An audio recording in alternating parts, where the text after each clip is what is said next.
আদি পুস্তক 45 অধ্যায় 8 পদ। নামটা কি? নামটা কি? জোসেফ। জোসেফ জোসেফ হলো কে? যাকবের ছেলে। তাহলে কি যাকবের উপরে কে ছিল? ইসাক। ইসাকের উপরে কে ছিল? অব্রাহাম ছিল। বুঝছেন? তা অর্থাৎ জোসেফ হলো, এইভাবে বলা যায় যে আমি প্রথমে বিশ্বাসী হলাম। বুঝছেন? আমি প্রথমে বিশ্বাসী হলাম, তারপরে আমার ছেলে বিশ্বাস হয়েছে, আমার ছেলের ছেলে বিশ্বাস হয়েছে, ওর ছেলে বিশ্বাস হয়েছে, ওই চতুর্থ নম্বরকে জোসেফ। আমার কথা বুঝেন? হ্যাঁ, প্রথম আমি, আমার থেকে শুরু। যেমন আমি কার মতো? অব্রাহামের মতো। বুঝছেন? আমার থেকে শুরু। আসলে আমি প্রথমে বিশ্বাস করলাম, আমার বাবা না, আমি নিজেই প্রথমে বিশ্বাস করলাম। তারপরে আমার থেকে শুরু হয়ে আমার ছেলে বিশ্বাস হয়েছে, ছেলের ছেলে বিশ্বাস হবে, হচ্ছে তো, তারপরে আরও ছেলে, এরকম বা মেয়ে, এরকম চতুর্থ। বুঝেন? চতুর্থ প্রজন্ম এরকম বিশ্বাস। এই জন্য জোসেফের বিশ্বাস কেমন? কম? খুব ভালো বিশ্বাস, খুব পরিপক্ক বিশ্বাস। বাইবেলে দেখতে পায় ওনার বিশ্বাস খুব পরিপক্ক বিশ্বাস। বুঝছেন? ওনার উপরে উপরে যা ছিল ওনারা নতুন নতুন তো বিশ্বাস হয়েছে, কিন্তু জোসেফ অব্রাহাম সম্পর্কে শুনেছে। আমার পিছনে জোসেফ দাদু দাদুর দাদু অব্রাহামের সম্পর্কে শুনেছে, ইসাকের সম্পর্কে শুনেছেন, যাকবের সম্পর্কে শুনেছেন, তাদের বিশ্বাস সম্পর্কে শুনেছেন। শুনে শুনে কি হয়েছে? বিশ্বাস অনেক প্রীতি পেয়েছে। তো ওনার এই জন্য জোসেফের জীবন দেখলে ওনার জীবনে মারাত্মক সমস্যা আসলেও বেশি সমস্যা হয় না, এমনভাবে ওনার বিশ্বাস খুব ভালো ছিল। তাই জোসেফকে হলো, উনি তো তার ভাইদের আগে প্রচার করলাম তো, মনে আছে তো? তার ভাই কয়জন ছিল? 10 জন। এই জোসেফকে কি করতেন? খুব হিংসা। কেন হিংসা করতেন? কেন হিংসা করতেন? কারণ বাবা কি করলেন? জোসেফকে বেশি ভালোবাসলেন। জোসেফকে বেশি ভালোবাসলেন। মাঝে মাঝে কয়েকজন ছেলে মেয়ে থাকলে তাদের মধ্যে মাঝে মাঝে বাবা মা একজনকে পছন্দ করে, আরও বেশি পছন্দ করে। বুঝছেন? মাঝে মাঝে এরকম হয়ে যায়। আসলে এটা ঠিক না। বাবা মা সমানভাবে সন্তানদেরকে ভালোবাসে, সবচেয়ে ভালো হবে, কিন্তু মাঝে মাঝে এরকম হয়ে যায় না। তাই জোসেফকে বিশেষভাবে পছন্দ করলেন। আরও পিছনে পিছনে কারণ আছে। এই যদি কি হয়েছে, ভাইয়েরা কি করছে? জোসেফকে খুব হিংসা করলেন, খুব হিংসা করলেন। এই জন্য জোসেফকে কি করলেন? ভাইয়েরা 10 জন ভাইয়েরা জোসেফকে কি করলো? বিক্রি করেছেন। কোথায় বিক্রি করেছেন? মিশর দেশে। আগে কালে এরকম মানুষকে বিক্রি করা যেত, মানুষকে বিক্রি করা যেত। আজকাল এরকম হয়? আজকাল কোনো দেশে এরকম প্রকাশে করে থাকে, গোপনে হয়তো করতে পারে, কিন্তু সাধারণত এরকম করে না। এটা করলে কেমন হবে? সরকার ভাবে এটা সমস্যা, মারাত্মক সমস্যা হয়ে যাবে। এই জন্য বিক্রি করা যাবে না মানুষকে। কিন্তু আগেকালে হয়তো যুদ্ধে বন্দী হয়েছে বা এরকম অনেক ঋণী হয়েছে, এই জন্য নিজের সন্তান বিক্রি করতে হয়েছে, এরকম মাঝে মাঝে হয়ে যাচ্ছে তো আগেকালে। বুঝছেন? এভাবে করে তখন দাসী হয়ে যায়, তখন মানে কৃতদাস বলা হয়। একবার বিক্রি করলে কেমন হবে? তাহলে এই মালিক তাকে একটা জিনিসের মতো এই জন্য কি করতে পারবে? একটা জিনিস ব্যবহার করতে ভালো না লাগলে ফেলে দিতে পারবো, তাই মেরে ফেলতেও পারবে। বুঝছেন? এমন অধিকার আছে কার? ওই মালিকের। এরকম এই জন্য বিক্রি করা মেরে ফেলা প্রায় একই কথা। তাই জোসেফকে বড় ভাইয়েরা 10 জন টাকা পেয়ে, কত টাকা পেয়েছেন? বিক্রি করেছেন। কত টাকা পেয়েছেন? তো 37 অধ্যায় 28 পদে লেখা আছে 20টি রূপার মুদ্রা। টাকার নাম না, রূপা, 20টা রূপা। এগুলো কি করছেন? বিনিময়ে জোসেফকে বিক্রি করলো, তারপর মিশর দেশে নিয়ে গেল। এই জোসেফ ওই যে বিক্রেতা, বুঝছেন, চাকরিতে উনি বিক্রি করতেছে, কিনে বিক্রি করে এরকম কাজ করতেছে। আগেকালে এরকম লোকেরা ছিল। তো কোন বাসায় ওনাকে বিক্রিত হয়েছে? কার বাসায়? ওনার নাম পটিফর বলে, পটিফর। ওই পটিফর উনি কে ছিল? ফরন মিশর দেশে তো সবচেয়ে রাজার টাইটেল হলো কি? ফরৌন। রাজার টাইটেল হলো ফরৌন। ওই ফরৌনের অর্থাৎ মিশর দেশের রাজার কি হয়েছে, পাশে সবচেয়ে ক্ষমতাশালী একজন সেনাপতি ছিল, ওনার নাম পটিফরের কাছে বিক্রি করে দিল, তাই উনি মালিক হয়েছে। তাই উনি তখন থেকে জোসেফ কি করলেন? খুব পরিশ্রম করে কাজ করতে হয়েছে, খুব পরিশ্রম করে কাজ করতে। সদাপ্রভু তবু তো ঈশ্বর কি করলেন? 29 সপ্তাহে 3 পদের কাছে সদাপ্রভু তার জোসেফের সহবর্তী সঙ্গে আছেন, এবং তিনি যা কিছু করেন, জোসেফ যা কিছু করেন চাকর হিসাবে অনেক কাজ দিয়েছেন না, যা কিছু করেন সদাপ্রভু ঈশ্বর তার হাতে কি গেছেন? ওই কাজটা সফল করছেন। মানে কি? যে কোনো কাজ করুন না কেন অন্যদের তুলনায় ভালো ভালো ফল পায়। উনি হাত দিলেই সব ভালো ভালো ফল পাওয়া যায়।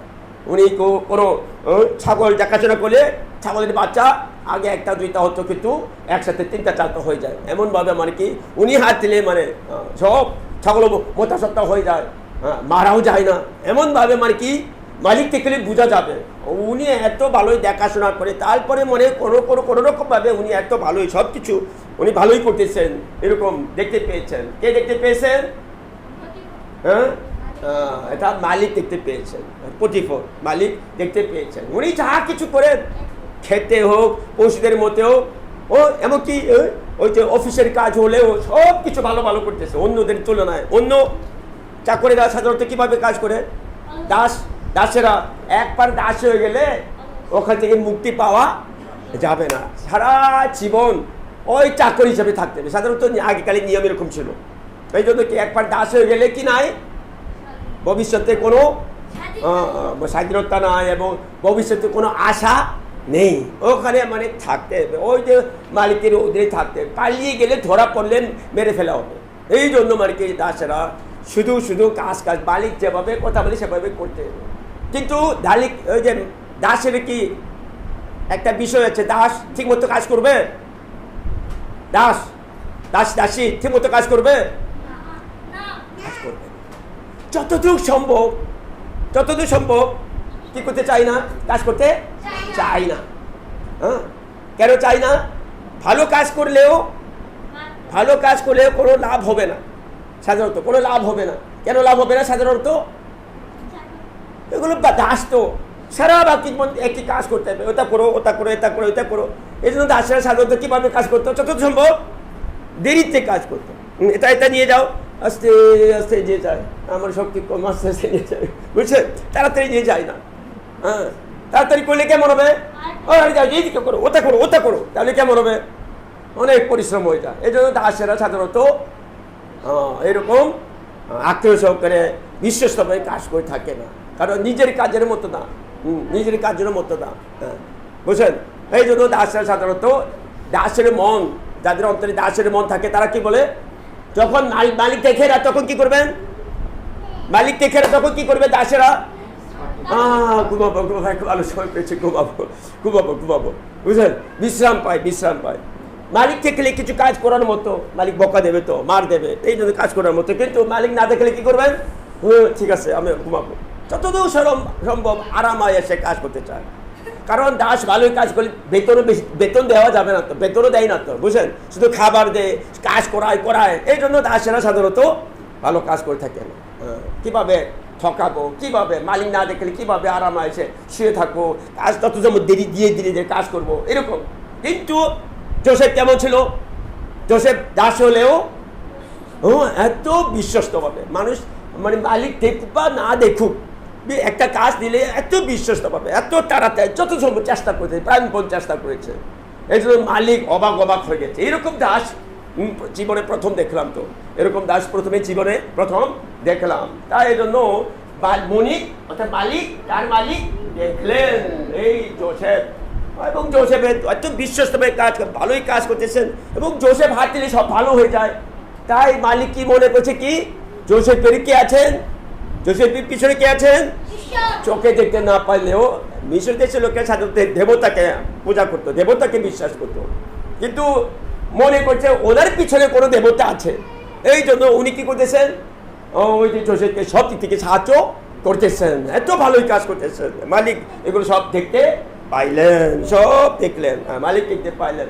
ও পরে মানে আস্তে আস্তে প্রমোশন পাইয়া কি হচ্ছে, রাষ্ট্রের মধ্যে তুমি তাহলে এই অফিসের কাজ করো, অম করো, তম করে, সমস্ত দাস তার অধীনে, ওই যে জোসেফের অধীনে, তুমি সব দেখাশোনা করো, এমন ভাবে ওনাকে প্রমোশন দিয়েছে। ঠিক আছে, তবু দাস আসতো ঠিক না, এখান থেকে মুক্তি পাবার উপায় না, এমন অবস্থায় ছিল। বুঝছেন?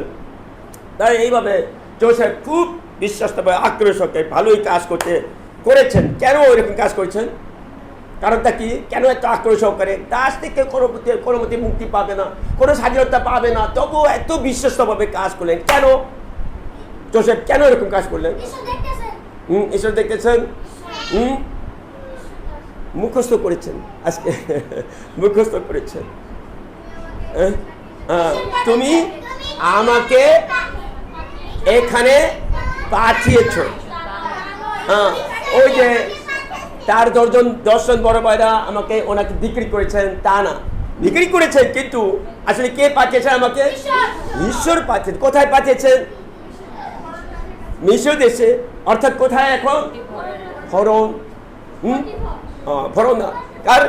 পথিপরের পরিবারে দাস হিসাবে ঈশ্বর জোসেফকে পাঠিয়েছেন। আমার পিছনে ঈশ্বর জোসেফকে পথিপরের পরিবারের মধ্যে দাস হিসেবে পাঠালেন। কে পাঠালেন? ঈশ্বর পাঠালেন। এই ব্যাপারে জোসেফ জানতেন, বিশ্বাস করতেন। ঈশ্বর পাঠালেন। কোথায় পাঠালেন? পথিপরের পরিবারে। কি রূপে পাঠালেন? দাস হিসাবে। ঈশ্বর পাঠালেন। কেন? জানি না। জোসেফ জানতেন না, তবু ঈশ্বর পাঠিয়েছে, এই ব্যাপারে বিশ্বাস করলেন। জোসেফ বিশ্বাস করলেন, ঈশ্বর পাঠিয়ে। এখানে এমনি আসেনি আমি। 10 বড় ভাইয়েরা আমাকে বিক্রি করেছেন, কিন্তু ঠিক আছে, আমাকে বিক্রি করেছেন, কিন্তু এর পিছনে কারা ছিল? ঈশ্বরের হাত ছিল। ঈশ্বর পাঠিয়েছেন, এই ব্যাপারে উনি বিশ্বাস করলেন। কারণ উনি কি বিশ্বাস করেন? আমি ঈশ্বরের সন্তান। যে কোনো জায়গায় যাও না কেন, আমি কে? ঈশ্বরের সন্তান। আমি কোনো রকমভাবে অমুক হয়ে এই পর্যন্ত আসতে পেরেছি, তাই এইখানে কে পাঠিয়েছেন? ঈশ্বর আমাকে পাঠিয়েছেন। ঈশ্বর আমাকে এই দায়িত্ব দিয়ে এই কাজ দিয়েছেন, তাহলে কি করতে হবে? ওই কাজটা বিশ্বস্তভাবে কাজ করতে। এরকম ধারণাও তার অন্তরে ছিল। কখন স্বাধীনতা পাবো, কখন মুক্তি পাবো, কোনো আশা নাই, দাস তো। কিন্তু ওই ব্যাপারে উনি চিন্তা করেনি, যেটা আমাকে দায়িত্ব দেওয়া হয়েছে, আমি এটা বিশ্বস্তভাবে, যেহেতু ঈশ্বর আমাকে এখানে পাঠিয়েছেন, ঈশ্বর আমাকে এই কাজ দিয়েছেন, আমাকে বিশ্বস্তভাবে কাজ করতে হবে বলেই উনি ওখানে বিশ্বস্তভাবে চাকরি হিসেবে কাজ করলেন। যদি এখানে এই আছে না, শতরূপা আছে, শতরূপা আছে না, শতরূপাকে ওই যে আদিত্য কি বলবেন, ওখানে ঝাড়ু ছাড়া নিয়ে এসে কিছু ঝাড়ু দাও। আদিত্য যদি বলে শতরূপাকে, শতরূপা কি করবে? ওই তুমি কি আমার কি আমার মালিক কি নাকি, আমার চেয়ে কি বেশি বড়? তা আদিত্য কি করবে? সে তার কথা বেশি কানে আসবে না। হ্যাঁ, বুঝছেন? কিন্তু মুখটা কেমন? তুমি দিকে আসো, এই ঝাড়ু দাও বলে, তারপর কি করবে? কিছু ভয় পাই, কিছু যাচ্ছে আসবে, কিন্তু মুখটা ওইদিকে গেলে কেমন হবে? এখানে তো আর করবো না, বুঝলেন? এরকম হবে। কিন্তু কিছু পরে কি হলো? পাশে হাবাস কি করবেন? ওই মুখটা তুমি দিকে ঝাড় দাও, এই যে অনেক ঝাড় দাও। তখন মুখে কি মানে সতর্ক কি করবেন? ওই হাবাস বলেছেন তো, কিছু করবো আমি, বুঝছেন? তাই উনি কিছু করবে না, কিন্তু হাবাস ওইদিকে চলে গেলে তখন আর করবো না। আমার কথা বুঝেন? কিন্তু সতর্পা দেখো, যদি আমি পালক স্যার যদি, ওই তুমি খুব ভালো, আজকে একটা পরিষ্কার করো, চারোদিকে আছে, বলে গেলাম, তখন কি করবে সতর্পা? পালক স্যার বলছেন তো, আরো কিছু মন দিয়ে কিছু করবো কিনা, কিছু চেষ্টা করবে না? আমার কথা বুঝেন? অর্থাৎ আমি তো ঈশ্বর না, তো আমি উদাহরণস্বরূপ বললাম, আমাকে কে এই কাজ করতে দিয়েছেন, এটা খুব গুরুত্বপূর্ণ বিষয়। কে আমাকে এই কাজ করতে দিয়েছেন। হ্যাঁ, বুঝছেন, এটা খুব গুরুত্বপূর্ণ বিষয়।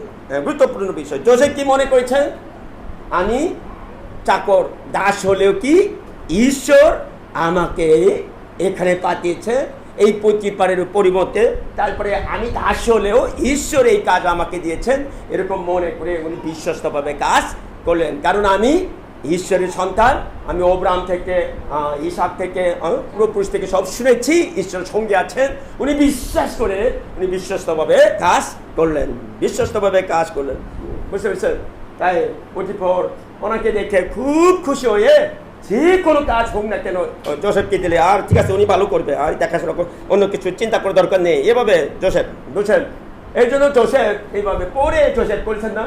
আজকে অংশ পাঠ করলাম 45 সপ্তাহে 8 পদে।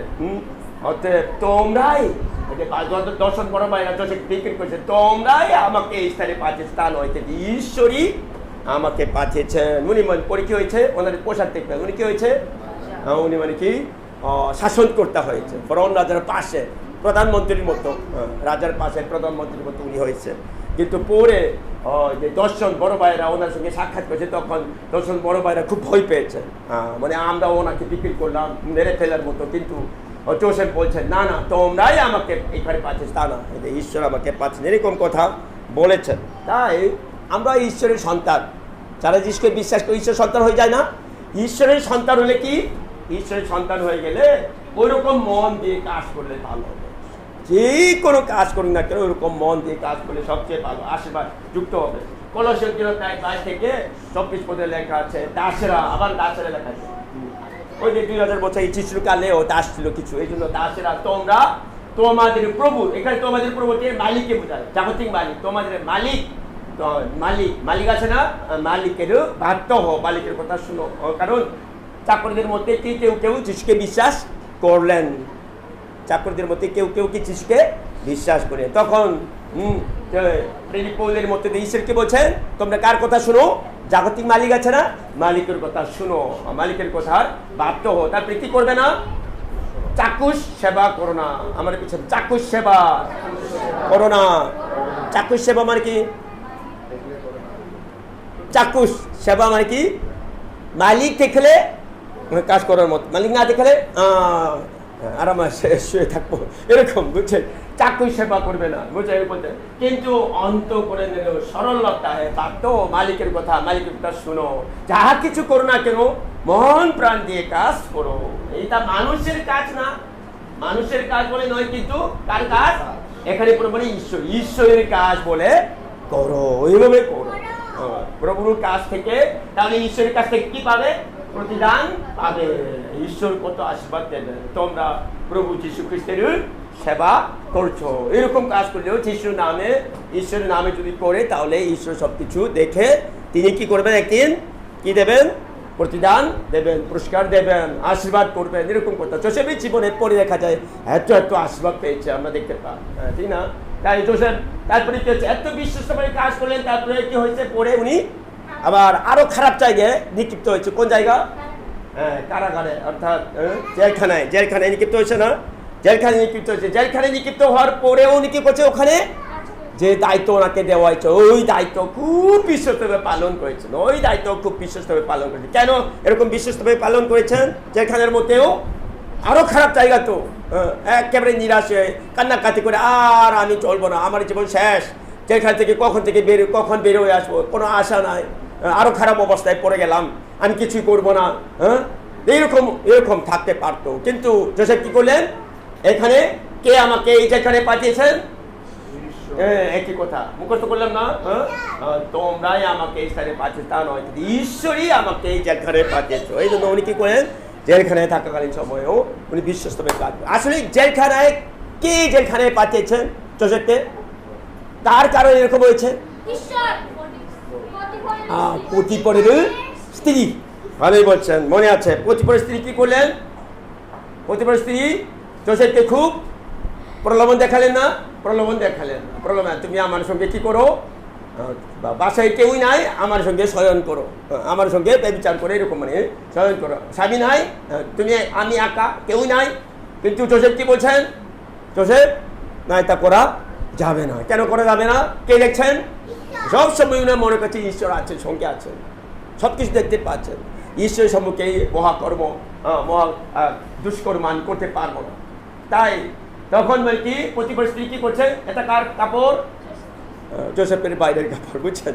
এইভাবে থেকে ধরে পরে এটাই কাপড় প্রমাণ হিসেবে দেখালেন। ওই জোসেফ এসে আমাকে জোর করে দর্শন করতে চেষ্টা করলো। ওইরকম করে পরে প্রতিপক্ষ এসে রেগে উঠেছে, জোসেফকে জেলখানায় নিক্ষিপ্ত করে দিয়েছে, বুঝছেন? এই মারাত্মক ঘটনা ঘটেছে, আমরা জানি, তো আগেও প্রচার করলাম। তাই ওই কথা মানে এক পুস্তক 29 তো চতুর্থ লেখা আছে, ওই জোসেফ ও এসে আমার সঙ্গে জোর করে শয়ন করতে চেষ্টা করেছে, তাই আমি কাপড়কে ধরলাম, তাই ওই কাপড়টি ফেলে বাইরে চলে গেছে। এইভাবে মিথ্যা সাক্ষ্য দিয়েছে। ফলেই জোসেফ কোথায় নিক্ষিপ্ত হয়েছে? আবার জেলখানে, আরো কঠিন জায়গায় জেলখানে নিক্ষিপ্ত হয়েছে। কিন্তু ওইখানে প্রতি পরিস্থিতি আমাকে পাঠিয়েছে, প্রতি পরিস্থিতি ও আমার একেবারে শত্রু, বের হলে আমি সহ্য করতে পারবো না, ওকে প্রতিশোধ দেব, এরকম উনি কথা বলেনি। এরকম কথা কোথাও নেই বাইবেলের মধ্যে। উনি কি করছেন? এইখানে কে আমাকে পাঠিয়েছেন? ঈশ্বর আমাকে পাঠিয়েছেন, এরকম মনে করে উনি কি করছেন? জেলখানার মধ্যেও বিশ্বস্তভাবে কাজ করে। তখন কি হলো? 39 থেকে 23 পদে লেখা আছে, প্রভু জোসেফের সহবর্তী ছিলেন। এই জেলখানার মধ্যেও ঈশ্বর সঙ্গে ছিলেন। আমার কি চাবেন? জেলখানার মধ্যেও ঈশ্বর সঙ্গে ছিলেন, ঈশ্বর সঙ্গে ছিলেন। প্রথমে অনেক পরিশ্রমিক কাজ করেছে, কিন্তু আস্তে আস্তে যেখানে কারারক্ষক আছে না, কারারক্ষকেরা কারাগারের সমস্ত বন্দীদের আর কাকে দিয়েছেন? জোসেফের হাতে দিলেন। জোসেফ মানে ওখানকার প্রধান হয়েছে, কারারক্ষকের নিচে, বুঝছেন? তাই জোসেফ যা কিছু করতেন সদাপ্রভু তা সফল করতেন। ওই যে পরিবারের মধ্যেও দাস হিসাবে অথবা জেলখানার মধ্যে বন্দী হয়েও যা কিছু করতেন ঈশ্বর, উনি যা কিছু করতেন সব ভালো ভালো ফল দিয়েছেন, ভালো ভালো ফল দিয়েছেন। এইভাবে করতে করতে কি এবারে ঈশ্বর জোসেফকে কি করলেন? কোথায় পাঠালেন? এইবারে কোথায় পাঠালেন? একেবারে নিম্ন জায়গায় চলে গেছে, কিন্তু ওখান থেকে সবচেয়ে উপরে জায়গায় চলে গেছে। সবচেয়ে উপরে জায়গায় কোন জায়গা? এটা হলো কি? উনিকে ফরৌন রাজার পাশে জোসেফ, ফরৌন রাজার পাশে জোসেফ আছেন। জোসেফ মানে কি? ফরৌন রাজার একটি স্বপ্ন ছিল, স্বপ্ন দেখতে পেয়েছেন। ওটা কেউই ওই স্বপ্নের ব্যাপারে ব্যাখ্যা দিতে পারেনি, কিন্তু জোসেফ এই ব্যাপারে ভালোই ব্যাখ্যা দিয়েছেন ঈশ্বরের সাহায্যে। তখন কি করলেন? সেই ফরৌন রাজা জোসেফকে কি, তুমি আমার পাশে থাকো, একেবারে দ্বিতীয় নম্বর ফরৌন রাজার পাশে দেশাধ্যক্ষের মতো শাসন কর্তার মতো উনি হয়ে গেছেন। তাই ওই যে আজ পুস্তক 41-39 পদে লেখা আছে, ঈশ্বর তোমাকে, ফরৌন রাজা নিজেই বলছেন জোসেফ, ঈশ্বর তোমাকে এইসব জানিয়েছেন। আমি জানি যে স্বপ্ন দেখলাম, এগুলো সব ব্যাখ্যা তোমাকে জানিয়ে দিয়েছে। ঈশ্বর তোমাকে এইসব জানিয়েছে। ওতে তোমার মতো জ্ঞানবান আর কে আছে? নাই তো। তাই আমার সমস্ত লোক, ঈশ্বর দেশে সমস্ত লোকদের উপরে তোমার আদেশ পালন করবে। তোমার মানে ঈশ্বরের ওই যে ফরৌন রাজার সমস্ত লোক, বিশ্ব দেশের সমস্ত লোক তোমার আদেশ, জোসেফের আদেশ কি করবে? পালন করবে। এই কথা বলে দিয়েছে। এই জন্য একে দিয়ে শিক্ষা পায়। প্রথমে জোসেফ কোথায় ছিল? কি রূপে ছিলেন? দাস হিসেবে ছিল। তারপরে কি রূপে ছিলেন? আরো নিচে পড়ে গেছে, ওই যে জেলখানার মধ্যে ছিল। মানুষ এরকম হয়ে গেলে কেমন, এরকম অবস্থায় পড়ে গেলে কেমন হবে মানুষ? আপনারা কি করবেন? এরকম অবস্থায় খারাপ জায়গা থেকে আরো খারাপ জায়গায় পড়ে যায়, এত চেষ্টা করলাম, তাহলে কি মনে করবেন? কোথায় আছে, ভালো লাগে না, আমার জীবন শেষ। তারপরে কি করতে শুরু করবেন? পাশে লোকের রাগারাগি করতে শুরু করবেন, ঈশ্বরের বিরুদ্ধে কথা বলবেন। করবেন না? আমার ভাগ্য ভালো না মনে হয়, কথা বলবে না, এরকম করে মানে খুব রাগারাগি করবে, অসন্তুষ্ট হবে। তারপরে কি অভিযোগ করবে, মানুষকে অভিযোগ করবে, এরকম করবে মানুষের সাধারণত। অথবা মন ভেঙে যায়, তখন কি হয়? মানুষ পাগলের মতো হয়ে যায়। আমি পাগলের মতো হয়ে যায়, মানুষের পাগলের মতো হয়ে যায়। মাঝে মাঝে রাস্তায় দেখতে পান না, পাগলের মতো হয়ে যায়। মানুষের মন ভেঙে যেতে যেতে যেতে তখন পাগলের মতো হয়ে যায়। কিন্তু জোসেফ এত মানে এই জোসেফের বাবা যাকব মানে জোসেফকে এত ভালোবাসেন, 10 বড় ভাই আছে, তাদের চেয়ে যোসেফকে এত ভালো, সবচেয়ে ভালো কাপড়, ভালো খাবার সব দিয়ে এত যত্ন নিয়েছে যোসেফকে, কিন্তু সে হচ্ছে চাকর হয়ে গেছে। কত পরিশ্রম করতে হয়েছে, তারপরে কি ওই যে জেলখানার মধ্যে নিক্ষিপ্ত হয়েছে, কত কষ্ট, মানে নিজেরই ভুলের কারণে না এরকম সমস্যার মধ্যে পড়েছে। তবুও তো উনি কি করছেন না, ঈশ্বরকে ভুলে যাননি, ঈশ্বরের বিরুদ্ধে কথা বলেন। আমি এত খারাপ অবস্থায় আছি, আমার ভাগ্য ভালো না, আমার ঈশ্বর কোথায় আছেন, অমুকের কারণে, ওই যে পরিস্থিতির কারণে কমেছে, এরকম নানা রকম অভিযোগ অনেক অনেক বেশি থাকার কথা, কিন্তু যোসেফ এরকম করেনি। হ্যাঁ, যা কিছু আমার জীবনে ঘটে এগুলো সব ঈশ্বরীয় অনুমতি ছাড়া করতে না, কোনো না কোনো কারণ আছে, আমি এখন জানি না, তবু কোনো না কোনো কারণ আছে, আমার মঙ্গলের জন্য কোনো না কোনো কারণ আছে, এরকম মনে করেছেন।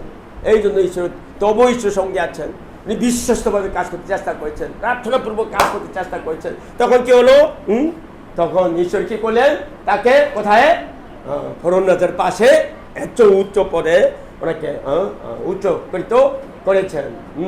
তাই ঈশ্বরের সন্তান এই প্রভু যিশুকে বিশ্বাস করে ঈশ্বরের সন্তান হয়ে গেলে কেমন হবে? সঙ্গে পাঠ করবো রোমিও 8:28 লেখা আছে, যারা ঈশ্বরকে প্রেম করে তাদের পক্ষে সকলই মঙ্গলার্থে একসঙ্গে কাজ করছে।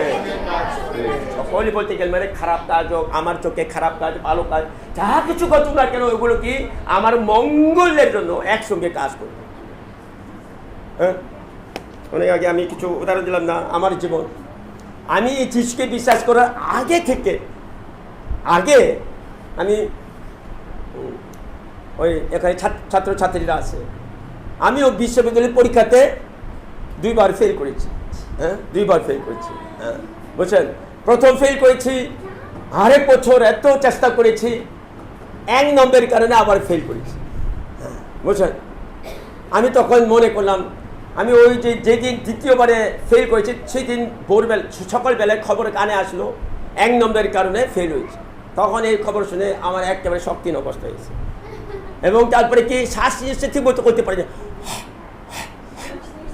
ওই যে জয়ের মতো ওইরকম বয়সে। কেন? কারণ এত মন ভেঙে গেছে, এত মন ভেঙে গিয়ে শ্বাস নিতে পারি না, এত কষ্ট পেয়েছি। হ্যাঁ, বুঝছেন, এত কষ্ট পেয়েছি। তখন আমি মনে করলাম, আমার কপালে লেখা ভালো না, মনে এরকম ধরনের চিন্তা করলাম, মনে ভালো না, আমার ভাগ্য ভালো না মনে। হ্যাঁ, খুব কষ্ট পেয়েছি। আমি প্রথমে জীবনে সবচেয়ে বেশি কষ্ট পেয়েছি প্রথম। দ্বিতীয় কষ্ট হলো কি, এটাও বললাম, দ্বিতীয় কষ্ট আমার জীবনে, আমি যখন সৈনিক হলাম, বাধ্যতামূলকভাবে করে বেশিরভাগ সৈনিক হয়ে যায়। সৈনিক যখন হলাম তখন কিছু আমি আশা রাখলাম, যেহেতু আমি তো ভালো বিশ্ববিদ্যালয়ের ছাত্র ছিলাম ওই সময়, তাই আমাকে ভালো পোস্ট দেবে। কিন্তু পরে দেখা গেল কি, আমার পাশে কেউই, কোনো একজনও কি বিশ্ববিদ্যালয়ের ছাত্র না, আমি একাই বিশ্ববিদ্যালয়ের ছাত্র। এমন জায়গা আমাকে পাচ্ছে, চারিদিকে যারা গ্রামে মানে কি করেছেন, চাষাবাদ করেছেন, এরকম সবাই এরকম লোক, ওনারা হাত এরকম এত চাষাবাদ করে এসছে, এরকম লোকের চারপাশে, কিন্তু আমি একা বিশ্ববিদ্যালয়ের ছাত্র। তাই আমাকে যখন আমার সবাই সিনিয়র, তো আমি প্রথমে বললাম, তুমি এত শিক্ষিত, ঈদকে আসো, এই গর্ত পড়ো, হ্যাঁ গর্ত পড়ো। তখন কি করলাম, আমি এত চেষ্টা করেছি, কিন্তু 1 ঘন্টা এত চেষ্টা করেছি, কিন্তু তারা 10 মিনিটের মধ্যে গর্ত তৈরি করে ফেলছে। আমি 1 ঘন্টা করার পরেও তৈরি করতে পারি, কারণ আমি তো গ্রামের মানুষ না। তো তাই জন্য আমাকে খুব ঠাট্টা করতেন, তুমি এত শিক্ষিত, কি শিক্ষা পেয়েছো, গর্ত তৈরি করতে পারো না। আমাকে অনেক টিকারি মারলো, বুঝলেন। আমি এরকম সৈনিক হিসেবে প্রায় 3 বছর কাজ করেছি। হ্যাঁ, বুঝলেন। আমি তখন চিন্তা করলাম, আমার ভাগ্য ভালো না, হ্যাঁ খুব খারাপ, আমি খুব কষ্ট পেলাম। আমার বাবা অনেক চেষ্টা করেছে আমাকে ভালো জায়গায় এটা ট্রান্সফার করার জন্য, কিন্তু হচ্ছে না, হয়নি, ওখানে থাকতে হয়েছে। তা প্রায় 3 বছর ওখানে কাজ করলাম। তাই আমার খুব মনে কষ্ট, মানে আমার তিক্ত মানে কি অভিজ্ঞতা। কিন্তু পরে আমি কি হলাম, যিশুকে বিশ্বাস করি। হ্যাঁ, ওই সৈনিক হওয়ার পর থেকে, আগে থেকে কিছু কিছু ইচ্ছা ছিল, পর থেকে আমি কয়েক বছর, 2-3 বছর পর থেকে কি হয়েছে, আমি মন্দিরকে আসা যাওয়া করতে বিশ্বাস হয়েছি। এবং আস্তে আস্তে বুঝতে পেরেছি ঈশ্বর আমাকে কোথায় পাঠিয়েছেন। এই দুইটা অভিজ্ঞতা, দুইবার ফেল করতে দিয়েছে। তারপরে কি একবারে সৈনিক হিসেবে সবচেয়ে কঠিন জায়গায় নিক্ষিপ্ত করে দিয়েছে, চোষেকে আমি যেখানে নিক্ষেপ করার মতো। আমি পরে বুঝলাম এটা কি জন্য এরকম করেছে, আমার আমার মঙ্গলের জন্য। কেন মঙ্গল? আমি ঈশ্বরের কাছে অনেক কয়েকবার ধন্যবাদ দিলাম, এটা আমার মঙ্গলের জন্য হয়েছে। কেন এত কঠিন অভিজ্ঞতা কেন হয়েছে? কারণ আমি দুইবার ফেল করে কি হয়েছি, মানসিক দিকে কেমন করে ধৈর্য ধরতে হবে আমি শিক্ষা পাইনি। তখন অবিশ্বাস ছিল, তবু আমাকে ধৈর্য ধরতে হবে, উপায় নাই, ধৈর্য ধরতে হবে। আমি ধৈর্য ধরতে পারি, এই জন্য ধৈর্য ধরতে পারি, বুঝলেন? আমি ওখান থেকে অনেক শিক্ষা পেয়েছি। আমি দুইবার ফেল করে দুই বছর অনেক কষ্ট পাওয়ার পরে ধৈর্য দরকার আছে, রাগারাগি করা যাবে না। তখন এই শিক্ষা আমি পেয়েছি নিজেই। সৈনিক হিসেবে কাজ করলে কেমন হলো, সৈনিককে মধ্যরাত্রে ঘুম থেকে উঠাইয়া বাইরে গিয়ে পাহারা দিতে হবে, -10-20 বন্দুক নিয়ে, মানে মাঝে মাঝে 2 ঘন্টা 3 ঘন্টা দাঁড়িয়ে থাকতে হবে। এত কষ্ট পাইলাম। তখন ওটাও একটু প্রশিক্ষণ। আমি তোমাকে কি ব্যবহার করব, আত্মিক সৈনিক হিসেবে ব্যবহার করবো। এই জন্য ঈশ্বর কী করলেন, বিশ্বাসে ওরা আগে থেকে আমাকে এরকম কঠিন প্রশিক্ষণ দিয়েছে। ওরকম প্রশিক্ষণ যদি না থাকতো তাহলে কেমন হতো, আপনাদের কাছে আমি থাকতাম না, বলছি আপনাদের কাছে বাজে আসতাম না। বাংলাদেশে এসে এত গরম, এত ভালো লাগে না, আমি এই পালিয়ে যাবো, অনেক আগে পালিয়ে যেতাম। কিন্তু আমি না, ঈশ্বর আমাকে তো সব আগে থেকে প্রশিক্ষণ দিয়েছে, এমনকি বিশ্বাস হওয়ার আগে থেকে প্রশিক্ষণ দিয়েছে। তাই আমি এইগুলো সব পাইয়া বেশি কষ্ট হলে না ধৈর্য ধরবো, প্রার্থনা করবো, এ করলে সব হয়ে যায়। আমি বুঝলাম এটা হচ্ছে আমার মঙ্গলের জন্য ঈশ্বর কী করলেন, ব্যবস্থা করে দিয়েছেন। আপনাদের জীবনে একই কথা, এটা সবার জন্য না, শুধু কাদের জন্য এরকম, এইটা বিশ্বাস, যিশুকে বিশ্বাস করে ঈশ্বর সন্তান হয়ে যায় তাদের জন্য ঈশ্বর আমাদের পক্ষে আধ্যাত্মিক মঙ্গল, স্বর্গরাজ্যে অনেক পুরস্কার, ইহকালেও ঈশ্বর সাহায্য করতে চান আমাদের পক্ষে, আমাদেরকে উচ্চ পদস্থ করে ব্যবহার করতে চান আমাদের পক্ষে। আমার চোখে আমি যে সৈনিক হলাম, আমার খুব কষ্ট পেলাম, এটা তো বেশি ভালো কাজ না আমার চোখে, কিন্তু আসলে আছে পরে দেখা গেল এটা কি আমার মঙ্গল হয়েছে, সব দিক থেকে মঙ্গল হয়েছে। আমি এরকম বুঝতে পেরেছি। এইভাবে করে আমি তো ঈশ্বরের সন্তান হিসাবে কাজ করতে, ঈশ্বরের দাস হিসাবে কাজ করতে পেরেছি। তাই জন্য আপনারাও কি করবেন, যুবক জীবনে প্রাপ্তবয়স্ক লোক আছে, আপনারাও কি চাকর হিসাবে থাকুক, জেলখানের মধ্যে থাকুক, অথবা কি ঈশ্বর আপনাকে খুব উচ্চ পদে দিয়েছেন, তবু ওই সময়ও সবসময় কি মনে করতে হবে, ঈশ্বর এখানে আমাকে পাঠিয়েছে, ঈশ্বর আমাকে এই কাজ দিয়েছে, ঈশ্বর আমাকে এই কাজ দিয়েছেন মনে করে বিশ্বাস করে ঈশ্বর সঙ্গে আছেন, ঈশ্বর আমাকে সাহায্য করবেন, আমি ঈশ্বর সন্তান, আমি যিশুকে বিশ্বাস করেন, এই চিন্তা, এই বিশ্বাস নিয়ে বিশ্বস্তভাবে যে কোনো অবস্থায় থাকুন না কেন, অহংকার না করে অথবা একেবারে মন ভেঙে না দিয়ে কি বিশ্বস্তভাবে যদি কাজ করে, তাহলে ঈশ্বর কি করবেন, আপনাকে ইহকালেও দিনের পর দিন আরো আশীর্বাদ করবেন। অনেক আপনি আনন্দে চলতে পারবেন, আস্তে আস্তে আরো আনন্দে শক্তিশালীভাবে চলতে পারবেন। মথি 25:21 লিখেছি, যিশু যে বলছেন না, তুমি অল্প বিষয়ে বিশ্বস্ত হলে, তুমি বিশ্বস্তভাবে কাজ করেছ, আমাকে বিশ্বাস করেছো, আমি তোমাকে বহু বিষয়ের উপরে নিযুক্ত করবো, আর বড় কাজ, দায়িত্ব।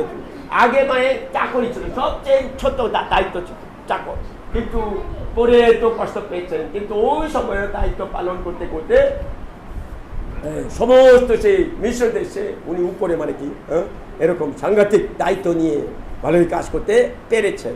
তাই আপনাদেরকে এরকম ব্যবহার করতে পারেন। যুবকরা বিশেষভাবে চিন্তা করো, এরকম করলে তাহলে শেষে কি হবে, ইহকাল পরকাল কি হবে, আনন্দের, ঈশ্বরের মন্দিরের অর্থাৎ ঈশ্বরের আনন্দের সহভাগী। আমেন। আমরা কিছু প্রার্থনা করবো।